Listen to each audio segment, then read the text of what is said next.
Hi friends, welcome to a channel super trader Lakshya. यहाँ पे हमारा दूसरा चैनल है और ये वीकली हम जो एनालिसिस करते हैं मार्केट का। इसमें मैं स्क्रीन नहीं दिखाता हूँ, लेकिन इसमें कंप्लीट पिक्चर आपको पूरे मार्केट का देता हूँ।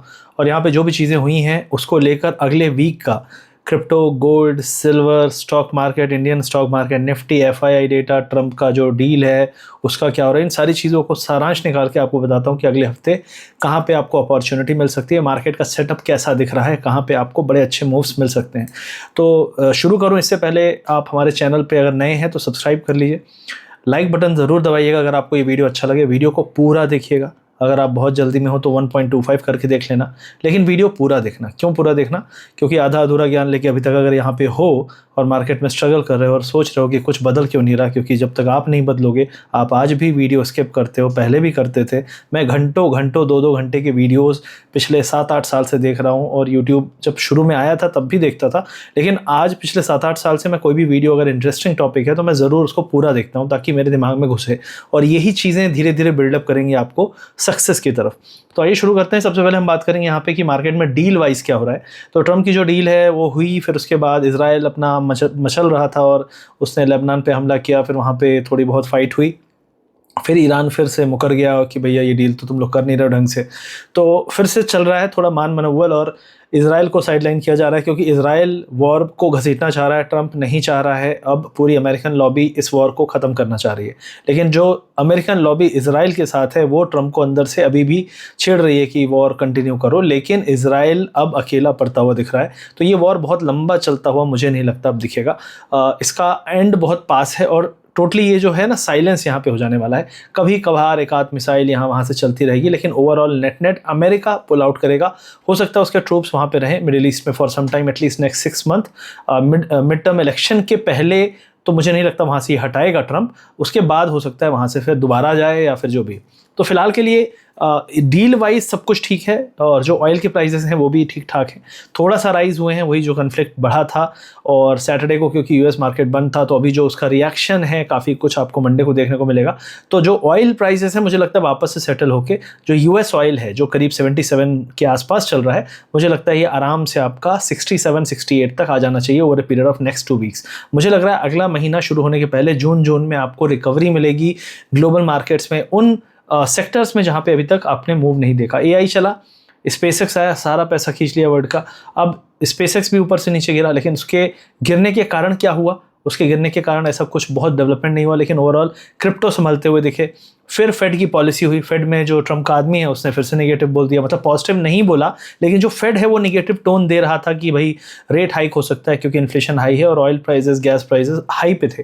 लेकिन ऑयल गैस के प्राइसेस अब नीचे आते हुए दिख रहे हैं, तो जब वो नीचे आएंगे तो एक्सपेक्टेशन भी थोड़ी सी होगी कि भाई हाँ, अब रेट हाइक नहीं होगा, रेट कट हो सकता है, क्योंकि जो डिसरप्शन है उसके कारण जो स्लो डाउन है, क्योंकि सिर्फ एआई चल रहा है, सब कुछ नहीं चल रहा है इकोनॉमी में, और ये वर्ल्ड वाइड सेम थीम चल रहा है। तो ओवरऑल वो सेक्टर, जैसे आपका पोर्टफोलियो आप देखोगे तो आपको लगेगा यार सब कुछ तो चल रहा है, निफ्टी तो फिर 26,000 पहुंच जाता है, मेरा पोर्टफोलियो नहीं पहुंचता। तो बहुत बार ये इसीलिए होता है क्योंकि सारे सेक्टर और सारी चीज़ों में जो एक सेक्युलर बुल ट्रेंड होता है जहाँ पे सब कुछ भगता है, वो चीज़ आई नहीं रही पिछले 2-2.5 साल से। इंडियन मार्केट में तो नहीं है, ग्लोबल मार्केट में भी एआई चला, एक पक्ष चला, सॉफ्टवेयर, टेक, एआई, मटेरियल्स, जैसे अप्लाइड मटेरियल, सेमीकंडक्टर, और ये जो ताइवान सेमीकंडक्टर, तो बहुत सारी कंपनीज जो चिप एआई रिलेटेड थी वो चली।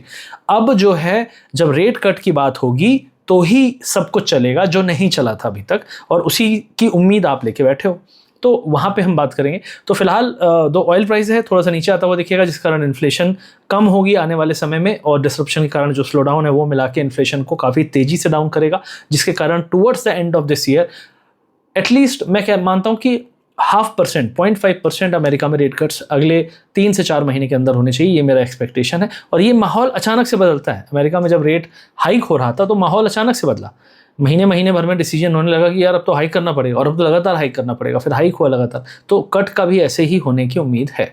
अब गोल्ड एंड सिल्वर की बात कर लेते हैं। पिछले हफ्ते गोल्ड एंड सिल्वर में काफ़ी बड़ा फॉल आया। अगर इंडियन मार्केट में आप देखते हैं तो वहाँ पे आपको प्राइसेस जो एमसीएक्स में हैं वो आपको शायद वैसे नहीं दिख रहे होंगे, लेकिन ग्लोबल जो गोल्ड प्राइसेस हैं वो काफ़ी गिरे हैं। आपका गोल्ड का जो प्राइस है वो $4,000 के पास आया, जो सिल्वर का प्राइस है वो $65 के पास आया, 61 तक आया था।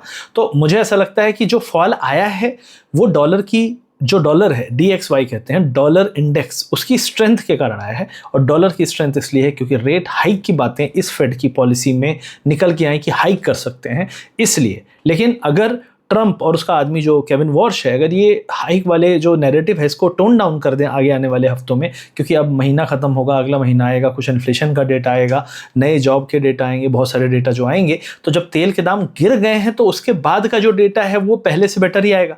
तो अगर डेटा बेटर आएगा तो वहाँ से अचानक से माहौल बदलता हुआ, मेरा मानना है 5 से 10 जुलाई के आसपास से आपको अचानक से ये जो रेट हाइक का है गायब हो जाएगा जुमला, और यहाँ से अचानक से रेट कट और इकोनॉमी स्लो डाउन और ये सब शुरू हो जाएगा। तो मुझे लग रहा है ये जुलाई आते आते आपको मार्केट में एक स्ट्रेंथ आ जानी चाहिए जो बाकी सेक्टरों को भगाए। गोल्ड और सिल्वर भी यहाँ से उठने के चांसेस हैं। तो फिलहाल जो 4100 4050 के आसपास अच्छा सपोर्ट है, पोजिशनली बता रहा हूँ। ओवरऑल मुझे लगता है कि गोल्ड यहाँ से 4500 4600 ऑलमोस्ट यहाँ से 15-16% का अपसाइड दिखा सकता है। सिल्वर यहाँ पे $64-65 के आसपास सपोर्ट है, और वैसे तो बेस आपका 61 के पास है, लेकिन 64-65 पे सपोर्ट ठीक ठाक है। यहाँ से बाउंस हुआ तो $75 से $78 तक का अपसाइड मुझे सिल्वर में भी दिखता है। बहुत सारे लोगों को मैंने रिसेंटली में एक रील बनाई थी कि भाई जो शादी के लिए और इन सब के लिए जो सोना चांदी खरीदने की सोचते थे, वो लोग अगर इंडियन मार्केट में, तो खैर सोना अभी मोदी जी ने कह रखा है कि मत खरीदो और महंगा भी हो गया है, ठीक है, ड्यूटीज़ के कारण। तो अगर सोना आप खरीदने जाते हो तो आप अगर ट्रेडिंग में आपका एक्सपोजर है तो आप यहाँ पे ऑनलाइन जो इलेक्ट्रॉनिक गोल्ड है वो खरीद सकते हो, राइट। तो अगर यहाँ से 10-15% ऊपर उठ गया तो आपका रियल गोल्ड जो इंडिया में बिक रहा है वो भी महंगा होगा, तो वो आपको एक्स्ट्रा लोड पड़ेगा। तो उससे बचने के लिए आप यहाँ पे एटलीस्ट लॉन्ग पोजीशन बना सकते हो गोल्ड की, मुझे ऐसा लगता है। तो मेरे हिसाब से यहाँ से गोल्ड में एक अच्छा अपसाइड आने वाले महीने 1.5 महीने में आ सकता है। उसके अलावा जो हम जाते हैं इंडियन मार्केट की बात करेंगे तो निफ्टी ने लास्ट में एक बहुत तगड़ा मूव दिया था। हम यूट्यूब लाइव करते हैं रेगुलरली, तो वहाँ पे मैंने लाइव में बताया भी था कि ये निफ्टी ओवरऑल डिप में बाइंग हो रही है, और जो पोजीशनिंग है वो ऐसी हो रही है कि मुझे लगता है कि market towards the end of the month एक अच्छी शॉर्ट कवरिंग दिखा सकता है। अभी सिर्फ एक प्रॉब्लम पॉइंट है, ऑयल प्रॉब्लम नहीं है, प्रॉब्लम सिर्फ है रेट हाइक का, जिसके कारण डॉलर उठा हुआ है। तो अचानक से डॉलर में अगर थोड़ा बहुत डिप आने लगे तो निफ्टी में एक अच्छा बूस्ट आएगा, बिकॉज ऑयल तो ऑलरेडी कम हो चुका है। तो निफ्टी की बात करूं तो 24,000 के आसपास बंद हुआ है। मुझे लगता है 24,000 के ऊपर ही अगर हम सस्टेन करते हैं मंडे को फर्स्ट हाफ में मतलब मैं कहूँगा 1 घंटे में अगर हम 24,000 के नीचे ना जाएं, और जाएं भी तो जाके वापस से ऊपर आ जाएं, तो 24,020 के ऊपर अगर हम पहले 1 घंटे 10 सवा 10 तक आ जाते हैं, बने रहते हैं, तो मुझे लगता है वहाँ से एक अच्छा अपसाइड आने की शुरुआत हो सकती है मंडे से, ये एक्सपेक्टेशन है। और बैंक निफ्टी इसमें सपोर्टिंग बड़ा फंक्शन रहेगा। IT रिजल्ट्स के कारण गिरा है, लेकिन IT भी एक बॉटम काइंड ऑफ फॉर्मेशन है, तो मुझे लग रहा है IT भी यहाँ से थोड़ा बहुत चल सकता है। ओवरऑल रिलायंस का AGM था, उसमें भी कुछ चीज़ें निकल के आई, तो रिलायंस हो गया, टेलीकॉम सेक्टर से रिलेटेड जो स्टॉक्स हैं वो अच्छा कर सकते हैं आगे आने वाले समय में। और भारती एयरटेल में भी कई लोग बोल रहे हैं कि भारती की भी अब री-रेटिंग होगी, तो भारती ऑलरेडी उठा है, तो रिलायंस और ये बड़े बड़े स्टॉक्स जो हैं ये चला सकते हैं। HDFC बैंक ने थोड़ा परफॉर्म ख़राब किया फ्राइडे को, बैंक्स में प्रॉब्लम वही थी सिर्फ HDFC बैंक, तो अगर HDFC बैंक भी थोड़ा संभला तो ओवरऑल ऐसे स्टॉक चल रहे हैं, लग रहा है कि इंडेक्स को थोड़ा मैनेज किया गया समहाउ, और मार्केट उठने की कोशिश करता, लेकिन IT ने इतना लोड डाल रखा था कि फिर जो मार्केट है उसको प्रेशराइज, मतलब एक तरह से प्रेशर में वो नीचे ही रह गया, और जो लास्ट में बाउंस आया उसने कुछ इशारा किया, तो उस इशारे को अगर हम जस्टिफाई करना चाहें कि क्या रैली यहाँ से कंटिन्यू होगी, तो मंडे को 10 सवा 10 पहले 1 घंटे में मार्केट अगर नीचे होके वापस से 24,010 24,020 के ऊपर निकल जाए तो एक सेटअप बन सकता है अपसाइड का 24,200-250 का over period of next 1-2 days. तो ये ओवरऑल दिख रहा है। उसके बाद हम बात करेंगे कि ग्लोबल मार्केट्स में तो US मार्केट जो है बंद था, तो US फ्यूचर जो थे फ्लैटिश ही थे, फ्लैट ही बंद हुए हैं। इंपॉर्टेंट चीज़ यहाँ पे ये है कि अब क्रिप्टो करेंसीज़ में अगर आप ट्रेड करते हैं, नहीं करते हैं, लेकिन आपको जानना चाहिए कि इंडिया में रहते हुए आप लीगली क्रिप्टो करेंसी एक्सचेंजेस हैं, वहाँ पे आप गोल्ड, सिल्वर, क्रिप्टो में option, future, option selling, buying, ये सारी चीज़ें कर सकते हो अगर आप ट्रेडर हो। अगर आप एक इन्वेस्टर हो और लेवरेज्ड इन्वेस्टिंग, आपको पता होगा MTF करते हो आप लोग, मार्जिन ट्रेडिंग फैसिलिटी में, तो आप यहाँ पे फ्यूचर ले सकते हो, और फ्यूचर में शॉर्ट करना है या लॉन्ग करना है, दोनों में लेवरेज मिलता है। तो आप क्रिप्टो करेंसीज़ यहाँ पे मिलते हैं, US स्टॉक आ गए हैं, तो बहुत सारी चीज़ें हैं।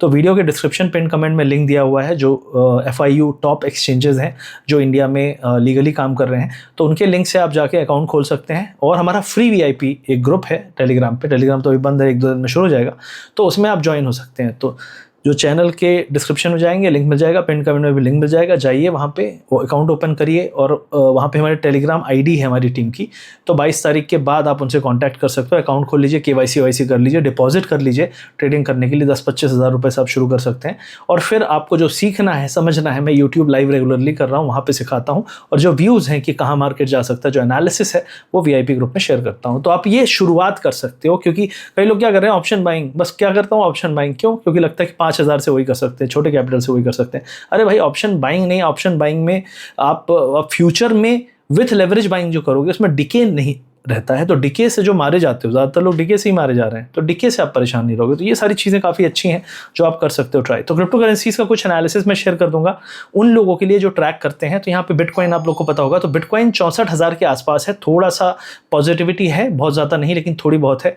इथीरियम यहाँ पे 1730 के आसपास है, उसमें भी थोड़ी बाउंस आया है, और जो सोलाना है वो 71 के ऊपर है, जिसकी उम्मीद थी। तो लास्ट लाइव में मैंने यहाँ पे ट्रेड्स लोगों को बताए थे, सेटअप बताए थे, उसके हिसाब से परफेक्टली तीनों ने मूव दिया है, तो ठीक ठाक मूव यहाँ पे आया है। लेकिन मुझे लगता है और मूव आने के लिए जो डॉलर वाला पॉइंट है वो बहुत ज़रूरी है, उस पर आपको नज़र दौड़ाना चाहिए। तो मेरा मानना है यहाँ पे मार्केट का जो मैंने एनालिसिस शेयर किया, इसके हिसाब से मेरा व्यू ये है कि फिलहाल FII इंडियन मार्केट में काफ़ी शॉर्ट है, डॉलर यहाँ पे उठा हुआ है, जो FIIs की पोजीशन है वो ऑलरेडी बहुत शॉर्ट है, और इंडियन मार्केट में जो IT सेक्टर है वो ऑलरेडी अच्छा नहीं कर रहा है। लेकिन IT के अलावा अगर कुछ और चमकता हुआ सितारा, या फिर रिलायंस आगे बढ़े, या टेलीकॉम सेक्टर आगे बढ़े, या फिर बैंक्स और PSU बैंक्स आगे बढ़े, तो ये मार्केट को आगे की तरफ ले जा सकते हैं। तो मुझे ऐसा लगता है कि यहाँ से आपको थोड़ा सा बाय द डिप अप्रोच ही रखनी पड़ेगी, क्योंकि अगर आने वाले समय में अचानक से इन्फ्लेशन का प्रोजेक्शन जो वर्ल्ड वाइड चेंज हुआ, तो पैसा छपना, जो रेट कट हुआ, मतलब पैसा छपना शुरू हुआ ना, तो उससे जो मूव आता है वो आपको पता भी नहीं चलेगा, क्योंकि वो रेट कट होगा उससे पहले मनी डिप्लॉयमेंट शुरू हो जाएगा। मनी ऑलरेडी है, प्राइवेट वाले साइड में बैठे हैं, वॉरेन बफेट $400 बिलियन लेके ऐसे नहीं बैठा हुआ है, तो वो बैठे हुए हैं। तो वहाँ से जैसे उनको इशारा क्लियर होगा, वो पैसा डिप्लॉयमेंट पहले शुरू करेंगे। वो पैसा जो रेट कट के बाद आएगा वो तो बाद में आएगा, लेकिन उससे पहले ही फ्रंट रनिंग काफ़ी कुछ हो जाती है बिग फंड्स द्वारा वर्ल्ड वाइड के मार्केट्स और एसेट्स में। उनमें क्रिप्टो एक एसेट है जो अच्छा बेस बनाता हुआ दिखा है। पिछले SpaceX के कारण काफ़ी यहाँ पे क्रैक आया था, उसके बाद ये काफ़ी स्टेबल हुआ है। और बाकी जो सेक्टर्स हैं, AI के AI सेमीकंडक्टर चिप्स, इनको हटाने के बाद जो सेक्टर है इंडियन मार्केट में, अगर आप कहें तो टेक्नोलॉजी तो अच्छा नहीं कर रहा है, लेकिन जो अच्छा कर रहा था उसके अलावा जो अच्छा नहीं कर रहा है, और जो ट्रम्प टैरिफ के कारण कई सेक्टर परेशान थे, वो सारों पे आपकी नज़र अब होनी चाहिए over a period of next 1 और 2 मंथ्स। तो ओवरऑल इमीडिएटली के लिए बोलूँगा तो 24,000 के आसपास 23,900-950 के बीच में सपोर्ट है। 24,040 के ऊपर अगर हम पहले घंटे में निकलते हैं तो 24,150 से 250 की तरफ हम बढ़ेंगे, ये एक्सपेक्टेशन है। बैंक निफ्टी सपोर्ट कर सकता है, IT ऑलरेडी बेस बना रहा है, तो IT भी थोड़ी सी रिकवरी दिखा सकता है मंडे के दिन। ओवरऑल टेलीकॉम सेक्टर में थोड़ी नज़र हो सकती है, रिलायंस के AGM में कुछ अनाउंसमेंट है उनके बाद। तो ओवरऑल इंडियन मार्केट का ये एक्सपेक्टेशन है। गोल्ड एंड सिल्वर मंडे को अगर डॉलर में थोड़ी सी भी डिप आती हुई दिखे, तो गोल्ड सिल्वर आपका काफ़ी ओवरसोल्ड है। गोल्ड सिल्वर में भी बेस अच्छा बन रहा है, तो गोल्ड सिल्वर में भी आपको अच्छा अपसाइड दिख सकता है यहाँ से कम 4 से 5% का, जो कि काफ़ी बड़ा होता है। जो गोल्ड ट्रेडर्स हैं उनको पता है। तो आप ये जो क्रिप्टो एक्सचेंजेस है, यहाँ पे आप गोल्ड एंड सिल्वर को भी लॉन्ग और शॉर्ट कर सकते हो, तो और उसमें लेवरेज भी मिलता है। तो लेवरेज अगर समझ के लिया जाए तो काफ़ी अच्छी चीज़ है, ऑप्शन बाइंग से तो अच्छी ही है। तो वो चीज़ें आप ट्राई कर सकते हो। वीडियो के डिस्क्रिप्शन पिन कमेंट को चेक कर लीजिएगा। हमारा ऑफिशियल व्हाट्सएप जो ग्रुप है उसका मैं यहाँ पे बारकोड भी दे दूंगा, उसको आप ज्वाइन कर लीजिएगा। टेलीग्राम चैनल जो है उनके लिंक भी आपको वीडियो के डिस्क्रिप्शन और पिन कमेंट में मिल जाएंगे, ज्वाइन कर लीजिएगा। हो सकता है आपको भी मैसेज ना दिखें, लेकिन आप लिंक से ज्वाइन करके रखिए। और जो टेलीग्राम हमारी सपोर्ट टीम का ID है उसमें भी वो भी आपको मिल जाएगा, जहाँ पे आपको अकाउंट खोलने के बाद KYC और डिपॉजिट करने के बाद आपको कांटेक्ट करना है फ्री VIP ग्रुप में ज्वाइन करने के लिए। तो अपॉर्चुनिटी मिस मत करिए। पिछले लाइव में मैंने अपना ज़ोरदार जलवा लास्ट में दिखाया था, जब मार्केट गिर रहा था मैंने कहा ऐसे करेगा, बिल्कुल एग्जैक्टली वैसे ही हुआ। तो ये सब एक्सपीरियंस की बात है। लगातार यूट्यूब लाइव्स भी ज्वाइन करिए, लास्ट लाइव का लिंक भी डाल दूंगा, आप चेक ज़रूर करना। मिलते हैं अगले वीडियो में। उम्मीद है वीडियो अच्छा लगा तो इसको लाइक करो, चैनल को सब्सक्राइब ज़रूर करो, और अपना ढेर सारा प्यार और फीडबैक अगर देना है कमेंट सेक्शन में दो, लाइक बटन दबा के दो। मिलते हैं अगले वीडियो में। Thank you very much, see you soon and all the best for next week.